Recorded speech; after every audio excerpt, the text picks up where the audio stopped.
Alright guys, welcome back to the channel. It's been a while since the last video on this car. I have been working on it, I've been getting stuff done, just haven't had the time really to make these little videos. So yeah, in the last video, obviously managed to get the car started, was kind of driving it in gear up on the lift, and I mentioned at the end of that video that yeah, I basically had a whole heap of fabrication work ahead of me. So obviously I had the bulkhead, pedal box, steering column, boot floor, all that kind of stuff. And although it's not overly clear, there is now a bulkhead.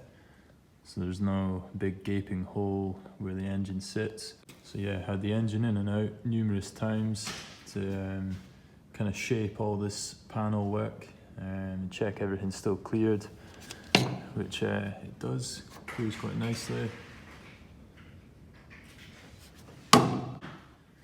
So yeah, I'm really glad to say that the tunnel is now completely finished, other than kind of grinding back some of the welds and cleaning them up a little bit, but kind of general structure of it's now there.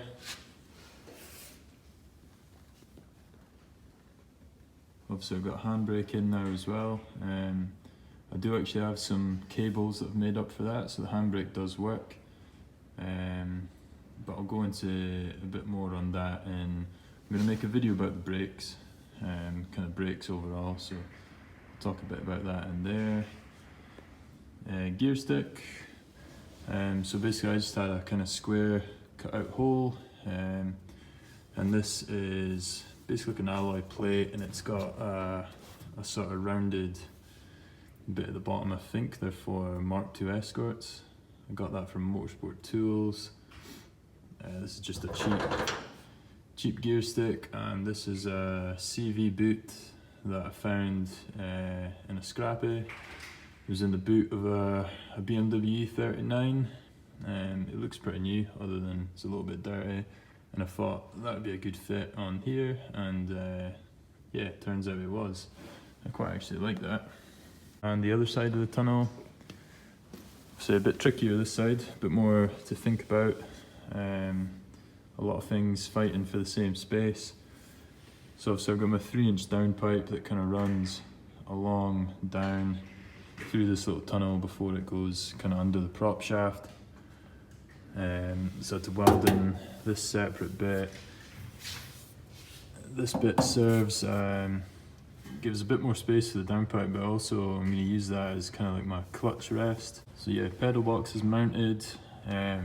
I basically cut out the floor section in here because it was way too thin to mount a pedal box to, and I made up a new one with some slightly thicker steel. I think it's like 1.2 mil. Put some swaged holes in, welded in some captive nuts, and then fully welded that all in, so pedals are nice and they all clear quite nicely. Feels quite comfortable when I've got the seat in. Now the steering column needed modified as well. So basically what I'd done, I wanted to keep the original sort of mounting brackets. I'm going to probably seam weld these up at the top. But I wanted to bring the wheel down a bit, and I also wanted to move it slightly across, just to be a bit more comfortable in my seating position. So yeah, I will show this when I do a video on the steering in general, but I've basically modified it slightly here, made it a little bit stronger I think. Also it bolts up to the bulkhead as it normally does up in there. There's a nut up in there, and then obviously the 2 bolts here. And yeah, that's pretty much it. The downpipe in this sort of area in general was definitely the hardest, because it's quite a tight space for the downpipe to fit as it is. I've had to split it into 2 there, put another V-band there so that I can just take off this little section and pull it up through here. I've had to kind of notch down in here so that I'll be able to actually pull it off. And it's quite hard to see, but the steering shaft, you can see is coming through the bulkhead bearing down there. So that had to clear everything as well, which don't know if you can see, but the UJs don't bind on anything when the wheel's turned, and likewise the UJ that's on the inside, there's no binding there either. And also when the clutch pedal's fully pressed, there's plenty of clearance to the UJs as well. Now obviously there's a lot of welding in here that I'm going to go back and tidy up. This is literally just, I've chucked the engine back in after kind of welding it up. So yeah, once the engine and everything's back out and the car's up on the spit, I'll be able to finish off the kind of the harder to reach bits, and I'll tidy up a lot of this welding, and even things like this. I've made a little bracket for the wiper linkage to bolt to, so yeah, that can get fully welded up, and yeah, I'll just make things a bit tidier really. So yeah, that's a kind of quick look at the tunnel. Really happy it's now complete. It was a bit of a nightmare to do. Took a long time to do, a lot of effort, but yeah, I'm very pleased with it, and definitely looks a lot different to what it did before with the original tunnel. And yeah, as I say, once everything's kind of tidied up, cleaned up, in primer, it'll all flow quite nicely, I think. I've also cut up this old dashboard and got that to fit. It fits nicely around the tunnel. The glove box is still usable.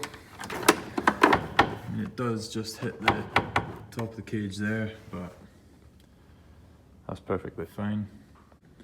So yeah, that's it for this one.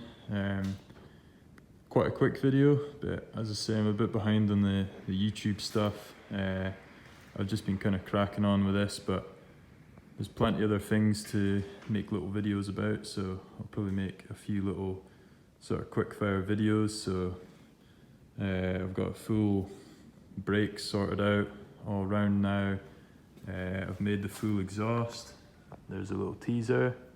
You can kind of see that there's now a boot floor as well. So yeah, plenty of stuff to be making little videos on. But yeah, that's it for this one. I hope you enjoyed, and stay tuned for the next one. Cheers.